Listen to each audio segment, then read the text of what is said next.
Congressman, before I let you go, I'm in Massachusetts today, right next door to a state very important to Ron Paul right now. I think they're going to have a barn burner of a Senate race between Elizabeth Warren and Scott Brown in Massachusetts. She's got to get the nod.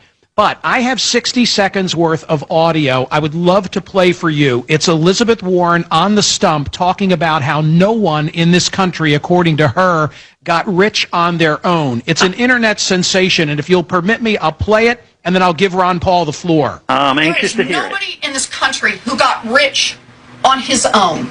Nobody. You built a factory out there, good for you, but I want to be clear. You moved your goods to market on the roads the rest of us paid for. Yep. You hired workers the rest of us paid to educate. You were safe in your factory because of police forces and fire forces that the rest of us paid for.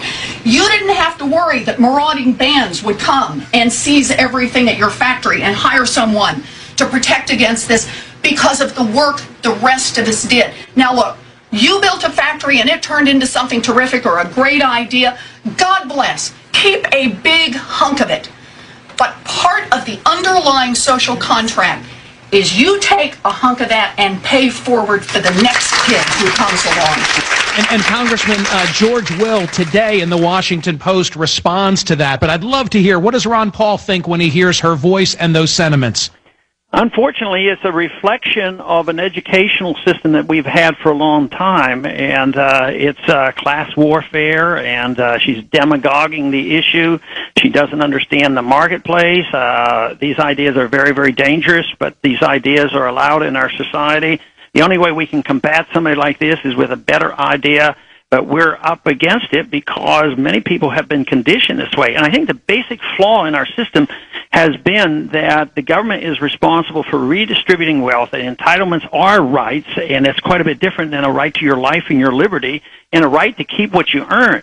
But to say that nobody's responsible for their successes, I cannot imagine that we're that far down the trail toward a dictatorship. My father raised my brother and me to believe that you got to pay your dues. I imagine you raised Rand in the same way. Isn't Elizabeth Warren saying in a different way, you got to pay your dues? You know, you owe the community something, and I don't mean the vast majority of your wealth, but you got to recognize that you became successful in this context that we all contributed toward. Well, I don't think you can apply that, say, to a Steve Jobs. I mean, he had his obligation to satisfy himself by doing a good job, is satisfied to his company to create job satisfaction by creating great products. But he didn't have an obligation to sacrifice himself and say that he owed the community. Who's the community? I mean, who's going to speak for the community? I think it's impossible, and that's the whole thing. The community is everybody and nobody, and whoever's in power speaks for the community. Then they want to dictate us every single thing about what we want to do with our life and our wealth.